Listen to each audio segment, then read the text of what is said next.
성경은 사도행전 20장입니다. 사도행전 20장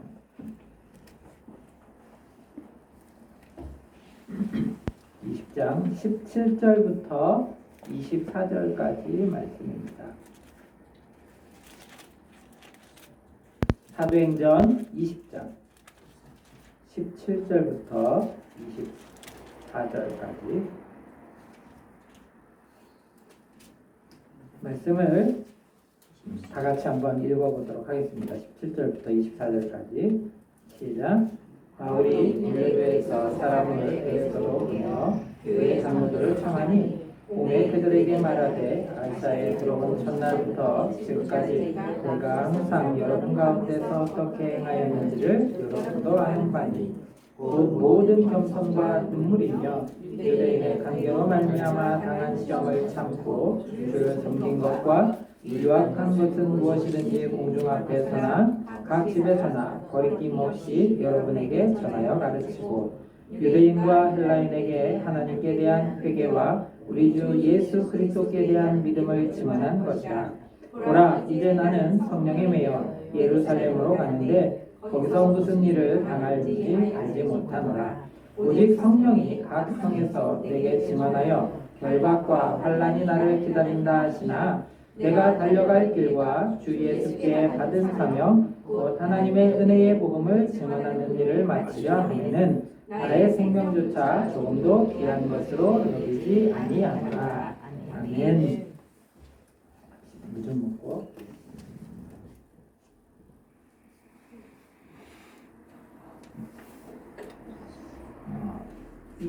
내가 살고 있는 오늘은 어제 죽은 이가 그토록 살기 원했던 내일이다 라는 말이 있습니다. 다시 한번 읽어드릴게요. 내가 살고 있는 오늘은 어제 죽은 이가 그토록 살기 원했던 내일이다 라는 말입니다. 내가 살고 있는 오늘, 지금은 어제 죽은 사람이 내일이 왔으면 좋겠다 하는 그날이다라는 거예요. 그러기에 오늘 우리가 하루하루를 사는 게 얼마나 의미 있고 보람이 있는 건지 생각해 보게 되는 겁니다. 그런데 이 땅을 살아가는 사람들 중에 먹기 위해 사는 사람이 있어요. 먹는 건 필요해요. 그런데 주가 뭐냐면 맛집을 투어하는 게 주 목적이에요. 돈을 버는 목적은 그 사람에게는 그냥 유명하다는데 몇 시간이 걸리든 아니면 얼마나 멀든 상관없이 그저 그 한 끼의 음식으로 배를 채우는 게 그 사람의 행복인 사람이 있습니다. 또 어떤 사람은 나 자신을 위해 사는 사람이 있어요. 내 몸을 위해 사는 사람이 있어요. 그래서 내 몸에 좋다라는 거는 뭐든지 아끼지 않고 다 투자해요. 100을 벌면 8, 90은 내 몸을 위해서만 사는 사람들도 있어요. 이게 나쁘다는 건 아닌데 그렇게 사는 사람이 있다는 거예요. 또 어떤 사람들은 자녀들만을 위해서 살아가요. 내가 못 먹고 못 배워서 내가 못 가져서 좀 어렵고 힘들고 한이 되었던 것을 자녀들이 그렇게 살지 않도록 하기 위해서 자녀들이 잘 되기 위해서 무조건 올인하는 사람들도 있어요. 또 물질과 명예를 위해서 살아가는 사람들도 있습니다. 적합하지 않은 방법으로 그리고 합법적인 절차를 거치지 않고 악착같이 내 명예와 물질을 모으는 데 힘쓰는 사람들도 있다라는 거죠. 이 모든 것들은 우리가 살아가는 데 있어서 유익하게 하긴 합니다. 그러나 그게 주가 되어서는 안 된다라는 거죠. 왜냐하면 하나님은 우리를 창조하셨을 때 그렇게 살라라고 말씀하신 게 아니었기 때문이죠.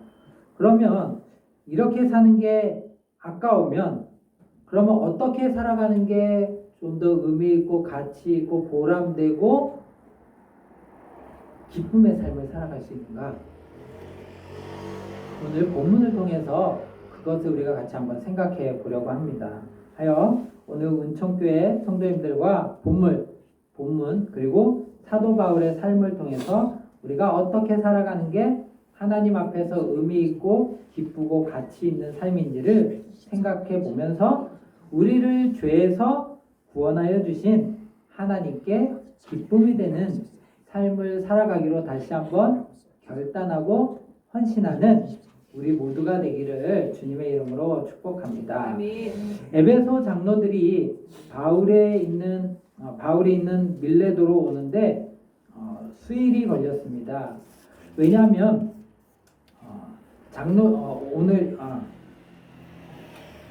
제가 빼먹었네요. 사도행전 20장은 사도 바울이 에베소 교회 장로들에게 전하는 우리가 아는 것처럼 고별 설교예요. 사도 바울이 죽기 전에 에베소 교인들 향해서 쓰는 고별 설교, 마지막 설교라는 거예요. 그런데 형식은 설교문이 아닙니다. 보면 아시는 분들은 아시겠지만 형식이 설교문으로 장식되어 있는 게 아니라 어떤 건가 하면 이런 거예요. 임종을 앞둔, 죽음을 앞둔 부모님이 자녀들에게, 유족들에게 얘야, 지금까지 하나님 잘 믿었지만 조금 더 잘 믿기 원한다 라고 하면서 유언을 남기고 있는 내용이에요. 또 임직을 앞두고 있는 교회 성도들에게 여러분, 주님을 위한 이 교회가 든든히 세워지도록, 그리고 영혼 구원하는데 우리가 같이 힘쓰기 원합니다 라는 그런 권면의 내용이 오늘 본문에 기록되어 있습니다. 그러기에 본문이 기록된 이 시간, 장소, 상황은 오늘 지금을 살아가고 있는 우리들과는 거리가 엄청 멀죠. 약 2000년 전에 기록되었으니까 시간과 상황은 다르지만 그 포인트, 내용은 변함이 없다라는 거죠. 그래서 오늘도 우리가 어떻게 살아가는 게 참된 삶인지를 잘 가이드해주고 있다라는 것입니다. 오늘 말씀을 보면 에베소 교회 성도들과 바울은 3년 동안 동고동락하면서 지냈습니다. 이 에베소에 있는 교회가 하나님 안에서 든든히 세워지기 위해 사도 바울이 3년 동안 열심히 사역을 했어요. 그래서 성도들에게 하나님 말씀을 가르치는 일과 성도들을 양육하는 데 있어서 최선을 다했습니다. 하지만 하나님께서 때가 되매 이제 헤어지게 하셨어요. 그래서 에베소 교회 성도들과 헤어져야 하는 때가 되자 바울이 사람을 보내서 자기가 있는 밀레도로 에베소 장로들이 오기를 청한 거예요. 내용을 한번 우리가 읽어봤지만 20장 17절을 다시 한번 읽어봅니다. 17절입니다. 시작. 바울이 밀레도에서 사람을 에베소로 보내어 교회 장로들을 청하니. 무슨 말을 하려고, 어떤 이야기를 하려고 불렀는지는 모르지만 바울이 있는 그곳에서 에베소 교회로 장로들을 와달라라고 사람들을 보냅니다. 그리고 그 소식을 듣고 에베소 장로들이 밀레도로 오는 데는 수일이 걸렸을 거예요. 왜냐하면 지금처럼 길이 좋지가 않죠. 2000년 전이니까 험난했겠죠. 길이 물퉁물퉁하고 산을 건너야 하고 바다를 건너야 할 수도 있고 그렇겠죠. 그런 길을 오는 도중에 장로들이 어떤 생각을 했을까요? 사도 바울 선생님이 우리를 왜 보자고 했을까? 어떤 말씀을 하시려고 하지?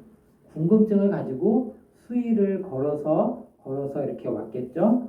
그리고 18절을 앞부분만 읽어봅니다. 한 단어 시작. 오멘. 예. 그래서 이제 며칠이 걸렸지만 드디어 왔습니다. 장로들이 수일 만에 에베소에서 밀레도로 왔어요. 그 거리가 찾아보니까 어느 정도냐면 밀레도에서 에베소까지 거리가 약 43km라고 해요. 그러니까 제가 있는 성남을 기준으로 하면 성남에서 의정부역 있는 데 정도까지가 43km 정도 돼요. 그리고 이 아래쪽으로 보면 오산역 있는 데 정도까지가 43km예요. 제가 여기까지 오는 데는 내비를 찍으니까 34km 나오더라고요. 약 10km 정도 모자라는 거리를 걸어서 온다고 생각해요. 하루 만에 왔을까요? 며칠을 걸렸겠죠. 장로들이 밀레도에 도착하자 바울이 에베소에서 어떻게 사역을 해왔었는지 장로들에게 회고하면서 말문을 여요. 자, 18절을 이어서 한번 읽어볼게요. 18절 시작.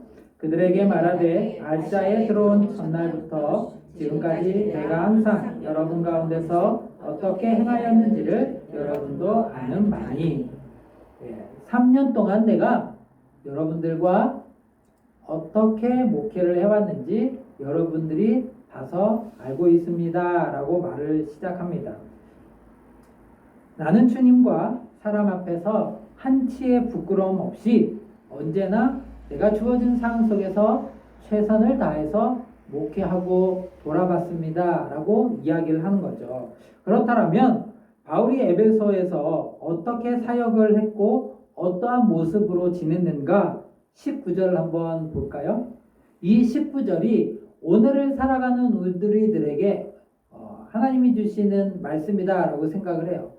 힘들고 어렵지만 그리고 우리가 처한 상황과 형편은 다 다르지만 어떠한 상황 속에서 하나님이 주님의 몸된 교회를 세워가고 그리고 하나님이 우리 개개인에게 주신 가정을 세워가고 그리고 내가 하나님 앞에서 더 믿음의 삶을 완주하는 데 있어서 이것을 붙들고 살아가야 된다라고 생각을 하는 겁니다.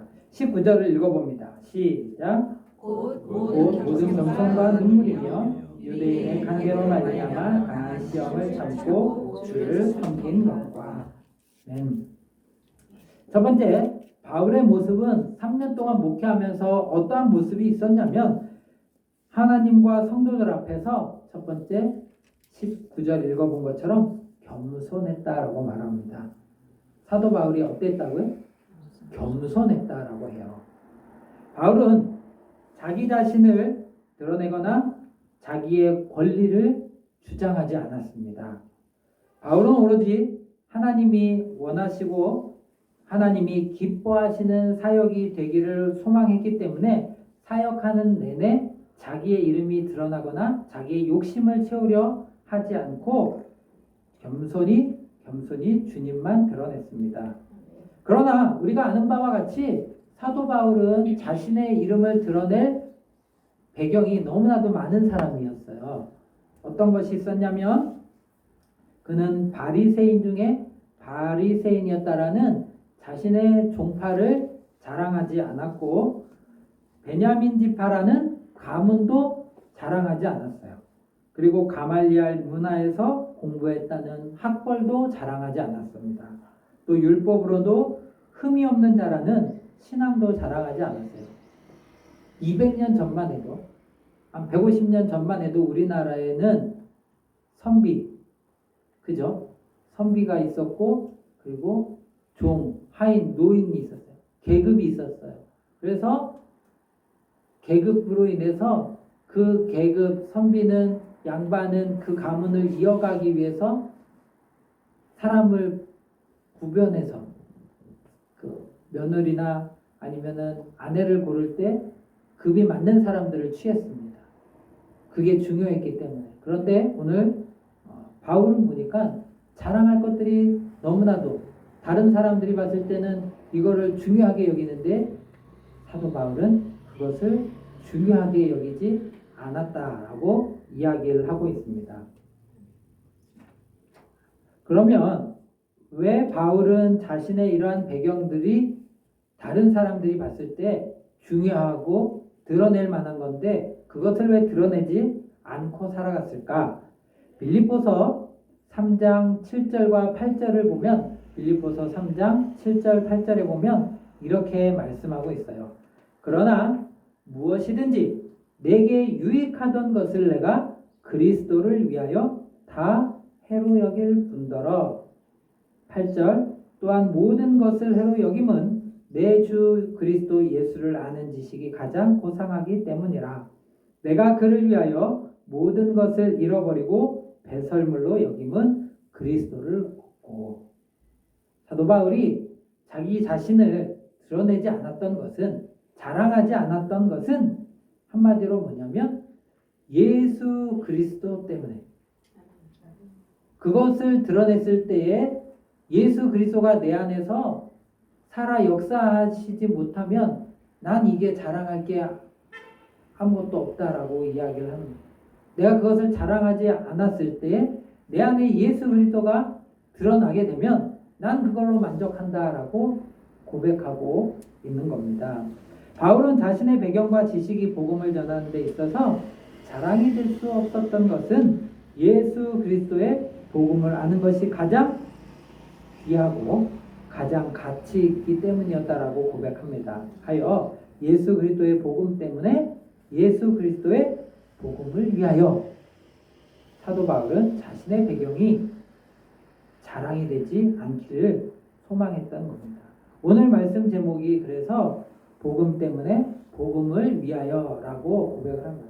내가 이 땅을 살아가는 이유는 바로 복음의 핵심 대신 예수 그리스도 때문이고 예수 그리스도를 위하여 살아가야 한다라는 거예요. 아멘. 그러기 위해 내가 오늘 사도 바울처럼 조금 겸손해 볼 의무가 내 안에 있는 겁니다. 그러기에 은총교회 성도 여러분, 우리는 예수 그리스도를 위하여 살아가는 사람들입니다.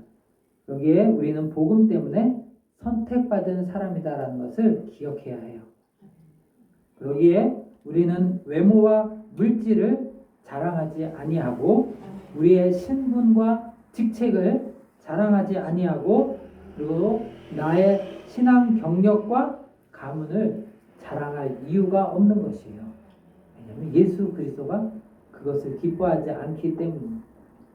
은총교회 성도 여러분, 예수 그리스도의 복음 외에 그 어떤 것도 우리의 자랑이 되어서는 안 됩니다. 또한 예수 그리스도의 복음 외에 그 어떤 것도 우리의 자랑이 되지 않기를 주님의 이름으로 축복합니다. 그럼 두 번째, 사도 바울의 어떤 삶이 우리의 삶에 동일하게 드러나야 해야 하는가? 19절을 보면 첫 번째에 사도 바울의 모습이 뭐였다고요? 겸손이었어요. 두 번째는 그건 뭘까요? 한번 보시죠. 어떤 단어가 나오나요? 눈물이었습니다. 사도 바울은 주님의 이름을 위하여, 복음을 위하여, 복음 때문에 눈물을 많이 흘렸던 하나님의 사람이옵니다. 사도 바울은 자신의 어떤 죄, 그리고 자신의 연약함과 부족함 때문에 눈물을 흘렸던 것이 아니라 하나님의 아들 되신 예수 그리스도의 복음에 내가 구원의 삶을 살아간다라는, 구원받았다라는 그 감격의 은혜에 눈물을 흘렸습니다. 또한 에베소 교회 성도들을 위한 그런 열정의 눈물을 흘렸으며 성도들의 아픔을 함께 안타까워하는 동정의 눈물을 사도 바울은 흘렸습니다. 사도행전 20장 오늘 본문 31절은 안 읽었는데 31절을 한번 읽어볼까요? 31절 시작. 그러므로 여러분이 일깨어 내가 3년이나 밤낮 쉬지 않고 눈물로 각 사람을 훈계하던 것을 기억하라. 예. 사도 바울이 어떤 눈물을 흘렸다고요? 하나님의 사람들이 하나님의 사람답게 아름답게 빚어지고 세워져 가기 위해서 눈물을 흘렸다라고 기록하고 있습니다. 눈물이 있다라는 것은 어떤 의미일까요? 내 안에 있는 간절함과 절박함을 표현하는 것이기도 하죠. 내가 또 눈물을 흘린다라는 것은 뭐예요? 감사와 함께 희망의 표현이기도 한 거예요. 사도 바울은 눈물을 흘렸다라는 것은 이런 거예요. 하나님의 몸된 교회가 더 아름답게 세워지기, 든든하게 세워지기 위함이다라는 그런 간절함, 절박함을 가지고 기도하고 또한 부족하고 연약한 저를 구원해 주셔서 감사합니다라는 감사와 희망의 표현을 눈물을 통해서 하고 그리고 우리 공동체 안에 있는 이 성도, 이 상황 하나님 긍휼히 여겨주세요라는 그러한 희망의 메시지를 하나님 앞에 눈물을 통해서 보여준 거예요. 그래서 하나님께서 눈물을 흘리는 자마다 은혜를 주시겠다라고 약속하셨어요. 우리가 잘 아는 것처럼 시편 126편 5절 시편 126편 5절에 보면 이렇게 말씀합니다. 눈물을 흘리며 씨를 뿌리는 자는 무엇으로? 기쁨으로 거두리로다. 그래서 사도 바울은 이 하나님의 교회와 성도들이 세워지기 위해서 많은 눈물을 흘렸던 거예요.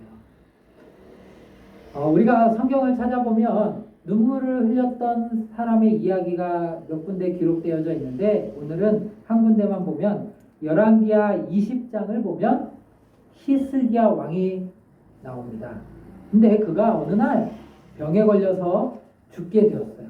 그러자 하나님 앞에 간절히 기도하죠. 열왕기하 20장 3절입니다. 여호와여 구하오니 내가 진실과 전심으로 주 앞에 행하며 주께서 보시기에 선하게 행한 것을 기억하옵소서 하고 히스기야가 심히 통곡하였더라.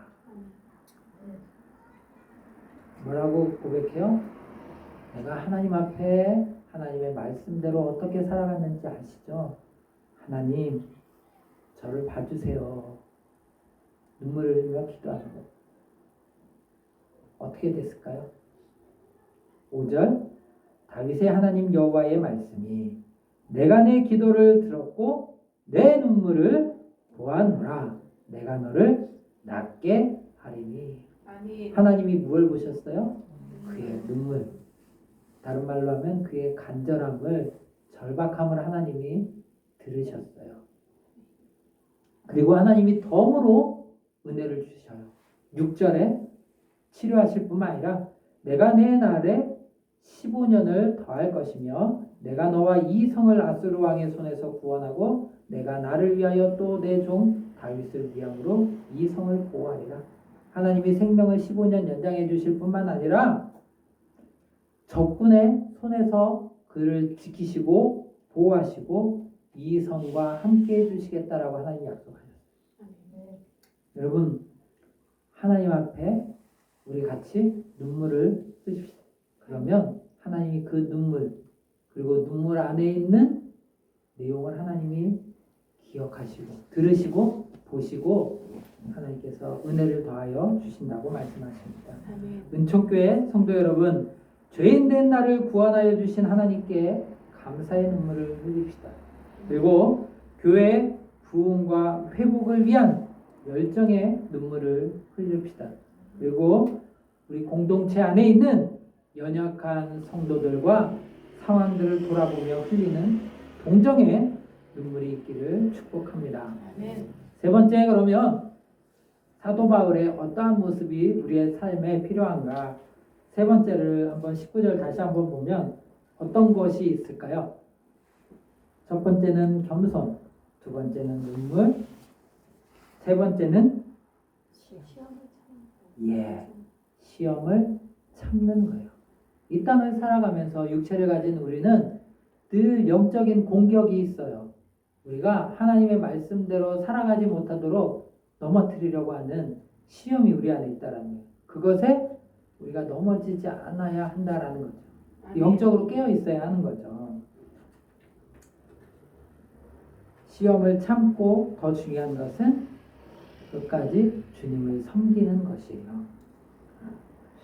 유대인들이 바울을 몹시 곤란하게 만들었어요.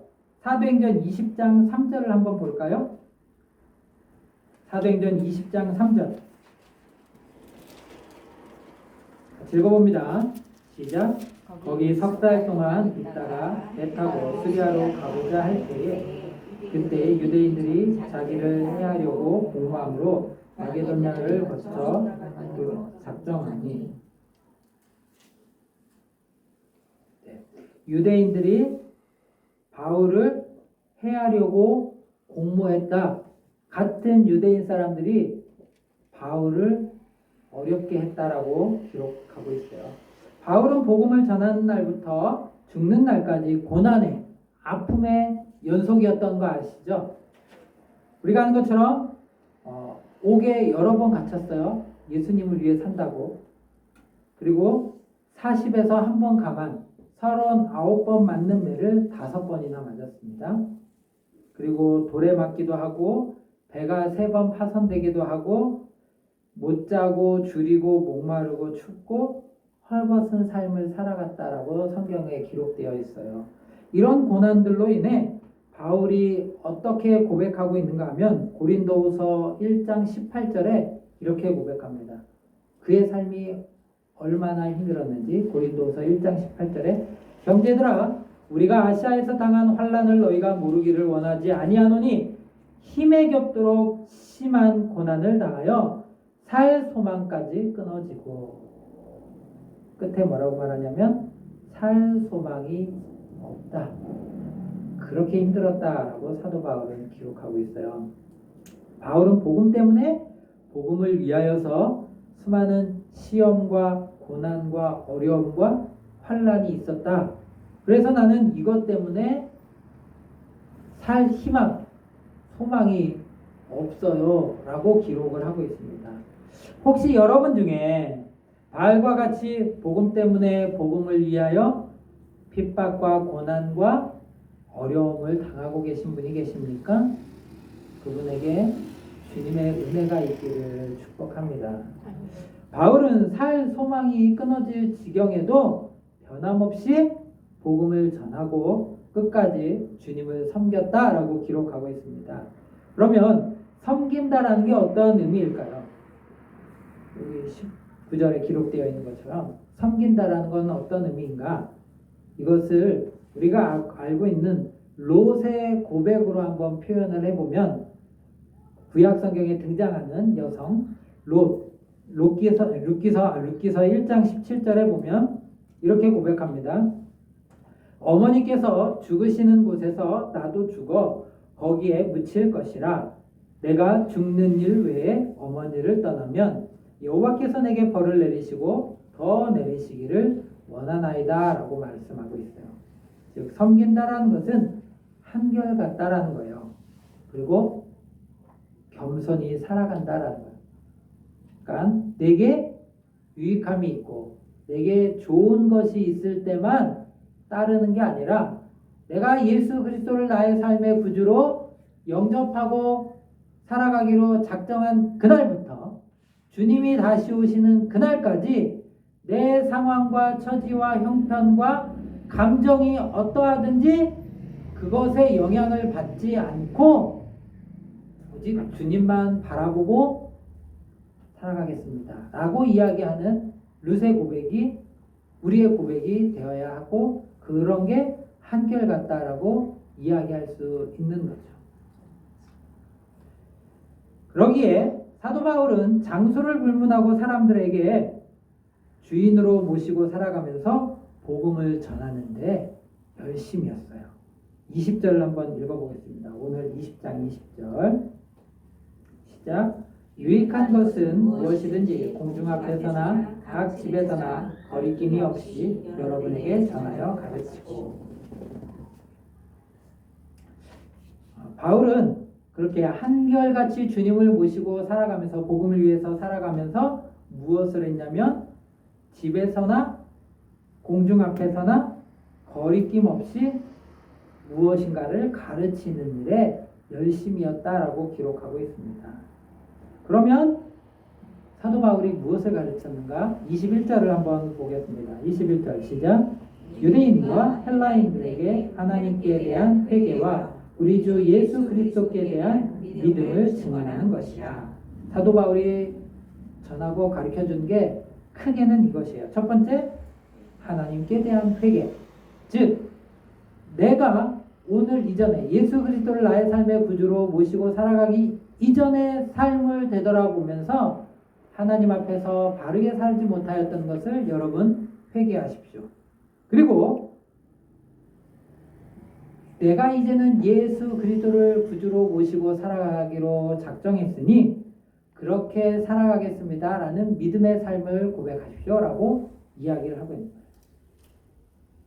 하나님을 모르고 살아가던 이전의 삶에서 이제는 회개하고 돌이키고 예수님을 나의 삶의 주인으로 모시고 살아가는 믿음, 이게 필요하다라고 전하였다라는 거죠. 복음이 그거 아닙니까? 이전의 삶이 어떠했는지 복음을 통해서 나를 보게 하고 그리고 복음을 통해서 내가 이제 어떻게 살아가야 되는지를 보여주는 게 복음이죠. 예수 그리스도께서 즉 회개와 믿음 두 가지를 전하고 있습니다. 왜냐하면 이 땅을 살아가는 사람들 중에 예수님을 필요로 않는 사람이 있을까요? 복음 없이 살아가도 되는 사람들이 있을까요? 없습니다. 어린아이부터 노년에 이르기까지, 그리고 동양인과 서양인, 남자와 여자를 불문하고 이 땅을 살아가는 모든 사람들은 다 예수님이 필요한 거죠. 바울이 열심히 복음을 전하고 있는 그 어느 날, 그런데 성령님께서 바울에게 어떤 말씀을 주세요. 23절을 한번 읽어봅니다. 23절 시작. 오직 성령이 각 성의선에게 증언하여 결박과 환난이 나를 기다린다 하시나. 지금까지도 힘들고 어렵게 살면서 예수 그리스도의 복음이 전하여지기에 전심전력하고 힘썼어요. 그런데 하나님께서 갑자기 사도 바울에게 바울아, 너에게 이제 큰일 날 일이 있다 하고 하나님이 말씀을 주신다라는 거예요. 이 말씀을 들었을 때에, 하나님이 주시는 말씀을 들었을 때에 사도 바울이 어떠한 고백을 합니다. 사도 바울이 왜 하나님께서 크게 사용하셨는지, 하나님께서 왜 기뻐하신 자였는지를 알 수 있는 고백이 24절을 한번 읽어봅니다. 24절 시작. 내가 달려갈 길과 주 예수께 받은 사명 곧 하나님의 은혜의 복음을 증언하는 일을 마치려 하면은 나의 생명조차 조금도 귀한 것으로 여기지 아니하노라. 아멘. 바울은 하나님께 받은 사명 곧 은혜의 복음을 전하는 것을 두려워하지 않는다라고 고백합니다. 내가 목적지에 도착할 때까지 내가 달리던 그것을 중도에 포기하거나 딴 길로 가지 않고 끝까지